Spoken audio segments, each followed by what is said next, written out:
모든 세리와 죄인들이 말씀을 들으러 가까이 나아오니 바리새인과 서기관들이 수군거려 이르되 이 사람이 죄인을 영접하고 음식을 같이 먹는다 하더라. 예수께서 그들에게 이 비유로 이르시되 너희 중에 어떤 사람이 양 100마리가 있는데 그 중에 하나를 잃으면 99마리를 들에 두고 그 잃은 것을 찾아내기까지 찾아다니지 아니하겠느냐. 또 찾아낸즉 즐거워 어깨에 메고 집에 와서 그 벗과 이웃을 불러 모으고 말하되 나와 함께 즐기자. 나의 잃은 양을 찾아내었노라 하리라. 내가 너희에게 이르노니 이와 같이 죄인 한 사람이 회개하면 하늘에서는 회개할 것 없는 의인 99으로 말미암아 기뻐하는 것보다 더하리라. 어떤 여자가 10 드라크마가 있는데 하나를 잃으면 등불을 켜고 집을 쓸며 찾아내기까지 부지런히 찾지 아니하겠느냐. 또 찾아낸즉 벗과 이웃을 불러 모으고 말하되 나와 함께 즐기자. 잃은 드라크마를 찾아내었노라 하리라. 내가 너희에게 이르노니 이와 같이 죄인 한 사람이 회개하면 하나님의 사자들 앞에 기쁨이 되느니라. 아멘.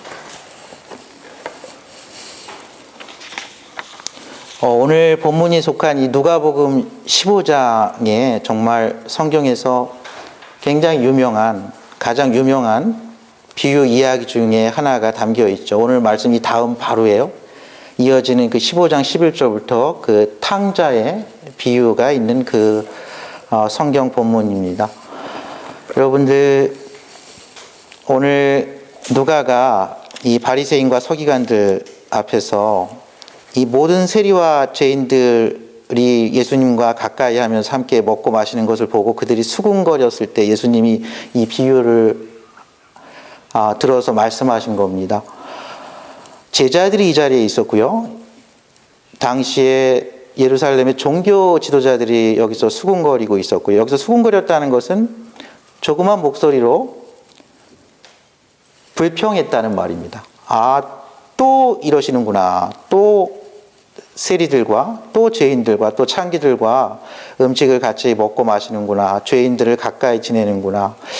그들은 이것을 잘 이해하지 못하는 문화였거든요. 그들은 그 모세의 율법에 보면요, 죄인들과 이야기를 하거나 악수를 하거나 그들을 영접하거나 어떤 거래를 하는 것을 그들과 접촉이 있으면은 같이 죄인이 된다고, 불결해진다고, 거룩함을 상실한다고 이렇게 그들은 믿고 있었습니다.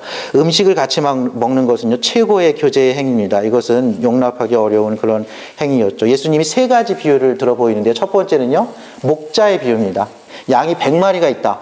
한 마리를 잃으면 99마리를 들판에 두고 한 마리를 찾아오지 않겠느냐는 비유고요. 두 번째는요, 한 신부가 있다. 10 드라크마를 가지고 있는데 한 드라크마를 잃으면 그것을 찾지 않겠느냐는 그런 비유입니다. 근데 이 10 드라크마를 보면 우리가 생각하면 그 드라크마라는 게 그 헬라, 그리스의 은화의 단위입니다. 로마는 데나리온 단위를 쓰는데 그 은화를 갖다가 하루 노동자가요, 일을 하면 그 은화 한 입을 줬다고 합니다. 한 7, 8만 원 정도? 많이 봐도 이 100불이 안 되는 그런 금액입니다. 예수님께서 이 데나리온, 이 드라크마, 이 달란트 비유를 많이 쓰시죠. 그러니까 한 달란트 하면은 사실은 10만 원이 안 되는 돈이거든요. 근데 그것을 찾아서 너무 기뻐가지고 동네 잔치를 벌이면은 정말 훨씬 더 많은 돈을 쓰게 되겠죠. 이 비유는 당시 상황을 좀 알아야 되는데요. 이스라엘의 많은 남자들이 목자의 일을 했습니다. 그들은 양을, 정말 선한 목자는요, 그 양 한 마리를 위해서 정말 자신의 수고를 아끼지 않죠. 자신의 노력을 아끼지 않습니다. 때로는 자신의 생명을 내어놓고 곰과 사자와 싸운다는 그런 표현도 있죠. 목자 중에 훌륭한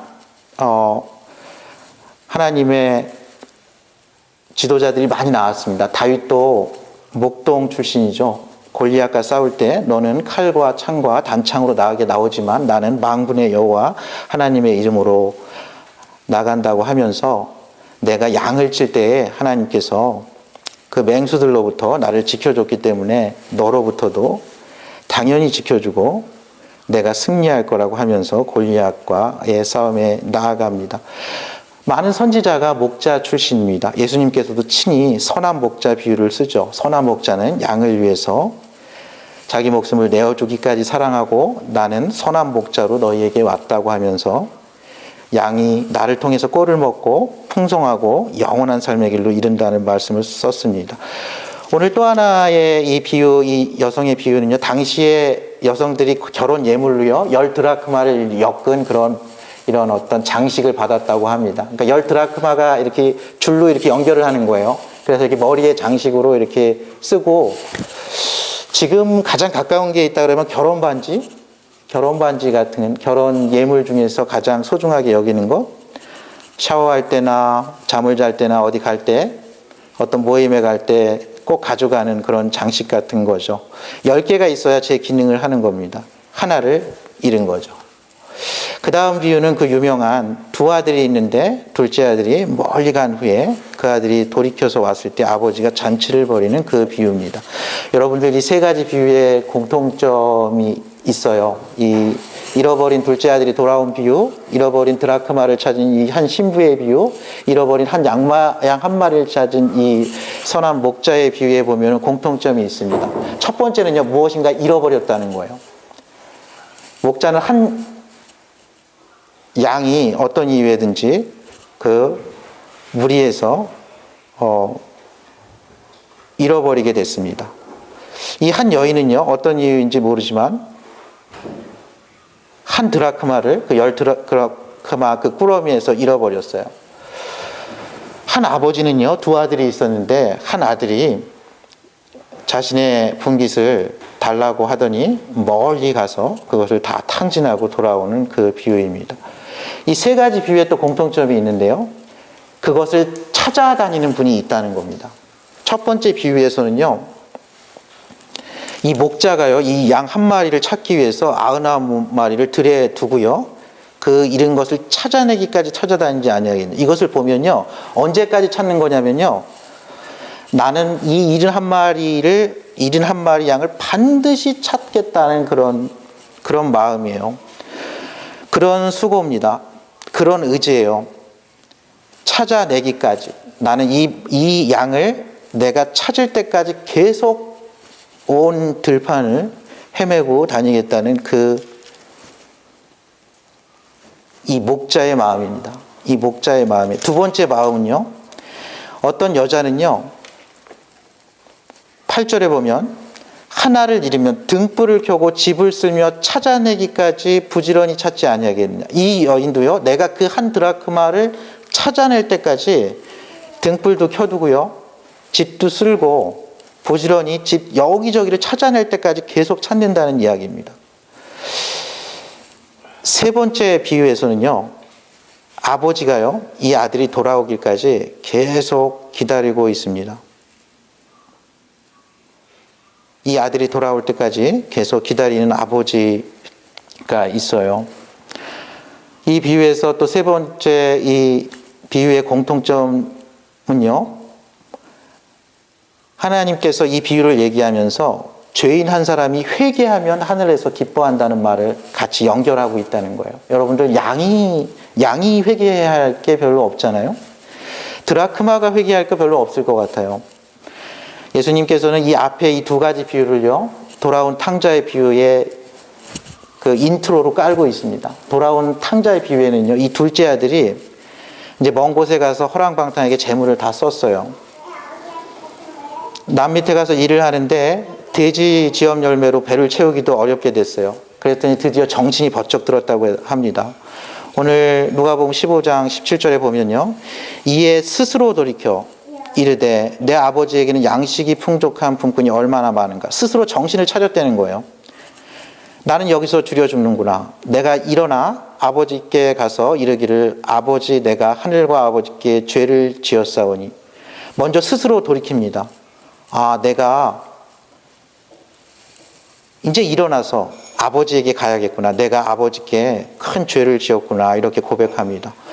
그리고 그는 이렇게 결심합니다. 지금부터는 아버지의 아들이라 일컬음을 감당하지 못하겠나이다. 나를 품꾼의 하나로 보소서 하리라. 이에 일어나서 아버지께로 돌아갑니다. 그는 정신을 차렸어요. 깨달았습니다. 자신이 큰 죄인이었음을, 그가 아버지의 입장에서는 잃어버린 한 아들임을 깨닫습니다. 그가 일어납니다. 아버지께 돌아가서 자신의 잘못을 고백합니다. 그리고 아버지 그 집으로 돌아가서 일꾼 중에 하나로 일하겠다고 하는 그 비유가 있어요. 회개는 이런 겁니다. 회개는 지금까지는 내가 하나님을 모르고 살았지만 하나님을 인정하는 마음이요. 지금까지는 내가 내 기준으로 내가 옳다고 생각하는 대로 이 둘째 아들처럼 살았지만 아버지의 입장에서 아버지의 말씀으로 자신의 삶과 마음을 들여다보는 겁니다. 회개는 이런 겁니다. 하나님 아버지께서 우리를 구원하시기 위해서 이 땅에 보내주신 그 예수 그리스도를 나의 주 나의 하나님으로 영접하는 겁니다. 회개는 그런 겁니다. 회개는 그 십자가의 보혈로 우리의 주홍과 같은 붉은 죄를 용서하시는 그 하나님의 그 사랑을 받아들이는 것입니다. 회개는 이런 것입니다. 오늘 말씀의 시작처럼 말씀을 들으러 가까이 하나님께 나아가는 겁니다. 그리고 그 예수님과 그 자신을 죄인이지만 자신을 영접해 준 그 예수님의 그 음식을 같이 먹는 겁니다. 예수님께 그 생명의 영혼의 양식 그 말씀을 듣는 겁니다. 그 생수의 강을 나의 혈액에 흐르게 하는 겁니다. 그 생명의 호흡을 나에게 흐르게 하는 겁니다. 죄와 함께 예수님과 함께 죽고요. 부활하신 예수님과 함께 다시 일어서는 겁니다. 그 회개한 사람을 통해서 하늘에서는 회개할 것 없는 의인 아홉으로 말미암아 기뻐하는 것보다 더하다고 이야기하고 있습니다. 실제로 이 바리새인과 서기관들은 이 기쁨을 알지 못했어요. 하나님 아버지의 마음은 때로는 목자와 같아서 길을 잃은 사람들을 정말 그 양을 찾을 때까지 그것을 찾고 다닙니다. 이사야 선지자는 이렇게 얘기했어요. 우리는 다 양 같아서 그릇 행하여 각기 제 길로 갔거늘 여호와께서는 우리 모두의 죄악을 그에게 담당시키셨도다. 우리는 다 양과 같이 각자 자기 길로 가고 자기의 생각대로 행하고 자신의 의지대로 하려는 그런 본성이 있습니다. 저희에게 그런 죄악된 본성이 있죠. 연약함이 있습니다. 그것은 아담과 이브의 선악과를 따먹는 그 불순종 이후로 저희의 피에 면면이 흐르고 있는 그런 죄성이죠. 저희가 죄를 지어서 죄인이 된 게 아니라 저희는 죄인이기 때문에 정말 우리 마음 가운데 선한 것이 없고 우리 가운데 선을 행할 그런 의지와 능력이 없음을 압니다. 그러나 저희가 예수 그리스도의 보혈, 그 보혈을 의지하면요, 그 성령의 능력을 의지하면요, 저희는 예수님이 한 것보다 더 큰 일도 할 수 있다고 했습니다. 저희가 예수 그리스도의 이름으로 무엇이든지 구하면 하나님께서 들으신다고 말씀하셨어요. 하나님께서 성령 하나님을 보내주셔서요, 그 보혜사 성령이 저희에게 모든 것을 가르치시고 모든 것을 인도하시고 저희가 증인된 삶을 살 수 있다고 말씀하셨습니다. 예수님께서는 제자들과 그를 따르는 여인들에게요, 오직 성령이 너희에게 임하시면 너희가 권능을 받고 예루살렘과 온 유대와 사마리아와 땅끝까지 이르러 내 증인된 삶을 살 수 있다고 말씀하셨습니다. 하나님의 마음은요, 이 한 드라크마를 잃은 신부의 마음과 같습니다. 내가 꼭 되찾아야 될 그 한 드라크마를 위해서요, 찾을 때까지 정말 집안을 곳곳을 쓸며 찾아내기까지 여기저기 집안을 다 업사이드 다운 완전히 찾아낼 때까지 찾는 그 여인의 마음과 같습니다. 하나님 아버지의 마음은요, 우리를 위해서 이 땅에 자신의 시간, 자신의 에너지, 자신의 모든 것을 다 어찌 보면 허비하시는 그런 사랑입니다. 여러분 한번 숫자적으로 경제적으로 한번 생각해 보십시오. 양 한 마리를 찾았다고 동네 잔치를 하면 이거 손해지 않겠습니까? 한 드라크마를 찾았다고 동네 잔치를 하면 이거 손해지 않겠어요? 정말 자신의 남은 그 재산을 아버지가 돌아가시기 전에 다 탕진한 이 아들이 돌아왔을 때 잔치를 벌이는 이 아버지, 정말 동네 사람들에겐 어리석지 않겠습니까? 그러나 하나님은 그렇게 하셨어요. 그게 하나님이 우리를 향하신 마음이에요. 하나님은 우리를 잃어버린 한 양을 찾기 위해서 목자처럼 우리에게 찾아오셨습니다. 하나님께서는요, 한 드라크마 잃어버린 그 영혼, 저와 여러분을 위해서요, 친히 이 땅에 자신의 독생자 예수 그리스도를 보내시기로 하셨어요. 잃어버린 한 아들을 기다리면서요, 이 아들이 왔을 때 아버지가 이렇게 반응을 합니다. 오늘 누가복음 15장 20절에 보면요, 이에 일어나서 아버지께로 돌아가니라. 아직도 거리가 먼데 아버지가 그를 보고 측은히 여겨 달려가 목을 안고 입을 맞추니, 그리고 종들에게 일러서 제일 좋은 옷을 내어주고요, 손에 가락지를 끼우고 발에 신을 신기고 잔치를 벌입니다. 이 잔치가 너무 커서요, 그동안 열심히 일했던 마다들이 화가 날 정도였어요. 하나님께서는 자신에게 한 아들이 있었는데요, 그 한 아들을 우리를 살리시기 위해서 이 땅에 보내주신 그 하늘 아버지이십니다. 그는 우리에게 잃어버린 한 드라크마 같은 저희를 다시 찾기 위해서 우리에게 그걸 찾기까지 수고를 아끼지 않는 그 신부와 같은 그런 마음으로 저희에게 오셨어요. 하나님께서는 잃으신 것을 찾으시는 하나님이십니다. 저희가 그 하나님의 긍휼, 그 하나님의 사랑, 그 하나님의 은혜에 닿을 수 있을 때까지 저희가 회개하고 그 하나님을, 나의 주 나의 하나님, 그 예수 그리스도를 나의 그리스도, 나의 구원자, 나의 왕이시요, 나의 선지자시요,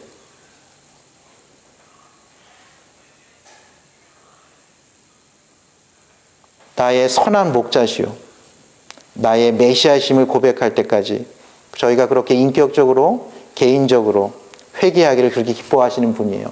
한 사람이 회개하는 것을 천하 만물보다 기뻐하십니다. 이 한 양의 가치보다요, 이 양의 이 물질적인 가치보다 자신의 수고, 모든 것을 내어주시는 분이에요. 이게 긍휼입니다. 그리고 그 기쁨이 굉장히 크다는 거예요. 저희는요, 이 하나님의 마음, 이 긍휼히 여기는 마음을 저희가 잘 헤아려야 합니다. 과연 우리는 이 하나님 아버지의 마음, 이 선한 목자의 긍휼의 마음이 저희가 있는지 한번 돌아보기를 원합니다. 나에게는 되찾아야 할 잃어버린 한 영혼을 무엇보다도 비교할 수 없이 소중히 여기는 마음이 있는가? 그래서 그것을 위해서 내가 이 한 여인처럼, 이 한 선한 목자처럼, 이 아버지처럼 정말 긍휼의 마음을 가지고 찾을 때까지 수고를 아끼지 않고 기도하며 애쓰는 마음이 있는가 살펴보아야 합니다. 나를 위해서, 우리를 위해서 정말 자신의 독생자를 내어주신 그분, 자신의 죽음까지도 내어주신 그분, 자신의 영, 성령 하나님을 보내주셔서 영원한 하나님 나라로 인도하시기까지, 어찌 보면 하나님이 가지고 있는 모든 것을 마치 우리를 위해서 허비하시는 듯한, 낭비하시는 듯한 이 하나님 아버지의 긍휼의 마음을 저희는 진정으로 깨달아야 합니다. 긍휼이 영어로 compassion입니다. 그러니까 패션을 같이 하는 마음이요, 그 사랑을 함께하는 마음이요, 이 잃어버린 한 양을 너무나 사랑해서 그들의 처지를 알고요, 그걸 찾아서 길을 떠나는 마음이에요.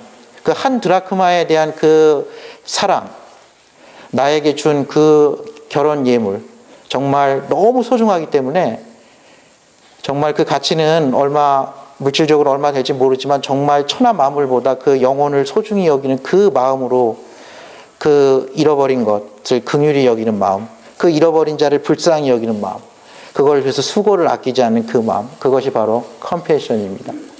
예수님께서는 그 열정으로요, 그 순환주간, 그 패션 윅을 지내셨어요. 예수님께서는 우리를 살리시기 위해서 죽으셨습니다. 예수님께서는 우리의 죄를 한 번에 영원히 사하시기 위해서 십자가에서 한 번에 영원히 죄값을 치르셨어요. 예수님께서는 우리를 영원한 생명나라로 안착시키기 위해서 그리스도의 영, 그 진리의 영, 그 성령을 우리에게 보내주셨습니다. 예수님께서는요, 그 긍휼의 마음, 그 우리의 삶의 어려움, 삶의 부담, 많은 것들을 이해하시기 위해서 친히 이 땅에 사람의 모습으로 오셨고요. 종의 모습으로 섬기셨고요. 살리시기 위해서 죽으셨고요. 사망에서 승리하시기 위해서 부활하셨고요. 우리를 보수하시기 위해서, 세상 모든 것을 새롭게 하시기 위해서, 심판하시기 위해서 오실 만왕의 왕, 만주의 주로 다시 오십니다. 저희는 이 긍휼의 마음을 배워야 돼요. 당시 종교자들의 마음은 그 긍휼의 마음이 없었어요. 하나님께서 우리 바리새인들, 우리 서기관들 얼마나 축복했나, 우리를 얼마나 사랑했나, 우리를 어떻게 택해서 아브라함의 자손이라고 생각했나. 그들은 그렇게만 생각했어요. 그리고 세상 사람들을 반으로 나눴어요. 축복받은 우리와 같은 사람들, 그리고 세리와 죄인과 같이 죄인들, 상종하지 못할 사람들, 이렇게 생각을 했어요. 근데 그렇지 않습니다. 하나님의 마음은요, 그 잃어버린 마음은요, 아담이 에덴 동산에서 선악과를 따먹음으로써 하나님을 피하게 된 그 잃어버린 영혼입니다. 하나님으로부터 멀어진 영혼이요. 그러나 예수님은 그 잃어버린, 예수님께서는 건강한 자가 아니라 병든 자를 고치시기 위해서 이 땅에 의사로 오신 그 긍휼의 마음을 갖고 오셨고요. 예수님께서는 죄인이 회개해서 영원한 하나님 나라에 안착하기 위해서 오셨고요. 예수님께서는 잃어버린 것들을 찾아서 원래의 자리에 놓기 위해서 그렇게 오셨습니다. 여러분들 컴패션이라는 단체가 있어요. 아시죠? 컴패션이라는 단체는요, 고아들, 아동들을 위해서 이렇게 돕는 기구인데요. 원래 스완슨이라는 목사님이 한국전쟁 당시에, 스완슨이라는 목사님이 한국전쟁에 그 참전 용사들 격려하기 위해서 말씀을 전하기 위해서 한국에 왔다가 정말 놀라운 광경을 보게 되죠. 쓰레기차인지 알고 이렇게 따라가 봤더니 쓰레기차가 아니라 아이들이 굶어서 죽고 전쟁 가운데 여러 일로 인해서 죽어서 죽은 아이들의 그 시체가 쓰레기차에 실려가는 것을 보고 큰 충격을 받습니다. 그는 미국에 돌아와서요, 한국처럼 이렇게 전쟁 고아들, 그들에게 성경을 가르치고 먹을 것과 입을 것과 그들이 머물 수 있는 곳을 제공하기 위해서 펀드레이징을 합니다. 그게 컴패션의 시초입니다. 컴패션은요, 우리가 돕는 누군가, 우리가 복음을 전하는 누구, 우리가 구제하는 누가 그 사람이 과연 뭐가 될까, 이게 얼마나 될까, 이렇게 따지면은 그 긍휼은 저희가 펼칠 수가 없습니다. 이 목자에게는요, 99마리를 잘 지켜야지 한 마리를 이렇게 찾아서 이렇게 이산저산을 헤매고 있는 게 그렇게 합리적인 일은 아니에요. 99마리가 위험에 처할 수도 있습니다. 그리고 한 마리를 찾았다 그래서 동네 잔치를 벌이는 것은 또 그렇게 경제적으로, 숫자적으로 이렇게 바른 행동은 아닐 겁니다.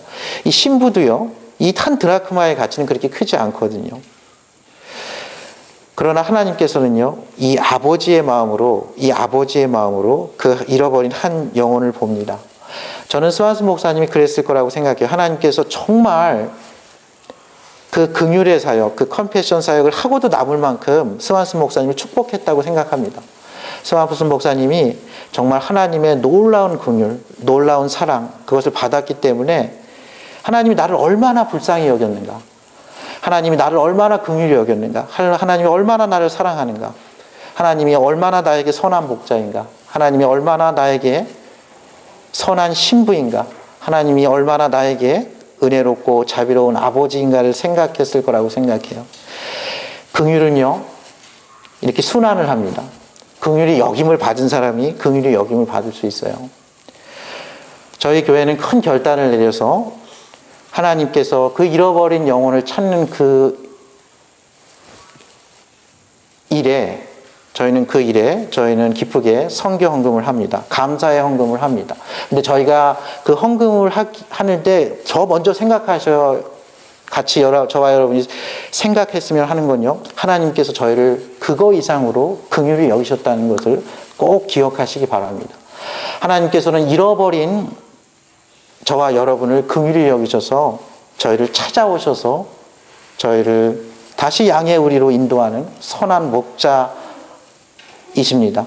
하나님께서는 이런 드라큘라마 같은 저희를 위해서요, 온 집안을 다 정말 법석을 떨면서 반드시 찾아내리려고나 해서 정말 끝까지 포기하지 않고 우리를 사랑하시고 우리를 이해하시고 우리의 곤란한 것을 아시고 때로는 우리가 불순종할 때에도 때로는 저희가 불평할 때에도 우리를 포기하지 않는 그런 긍휼의 선한 신부가 되십니다.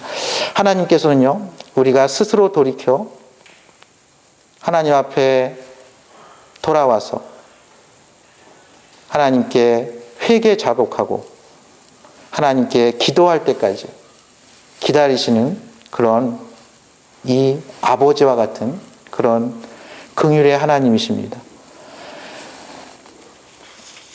예수님은 제자들에게 한 산상수훈에서요, 팔복의 5번째에서 긍휼히 여기는 자는 축복된 삶을 살 거라고 이야기했습니다. 그 이유는 하나님께서 또 그 긍휼을 베푸시기 때문이라는 겁니다. 다른 사람이 축복을 받을 자격이 없을지라도 내가 그것을 사랑으로, 자비로, 긍휼로 그 선행을, 그 구제를, 그 전도를, 그 선교를 저희가 감당할 때 그것을 감당할 수 있는 사람이 받을 수 있는 최고의 축복은요, 하나님께서 함께 하시는 겁니다. 하나님께서 끝까지 함께 하시는 축복이고요. 하나님이 긍휼히 여기세요. 하나님이 긍휼히 여기십니다.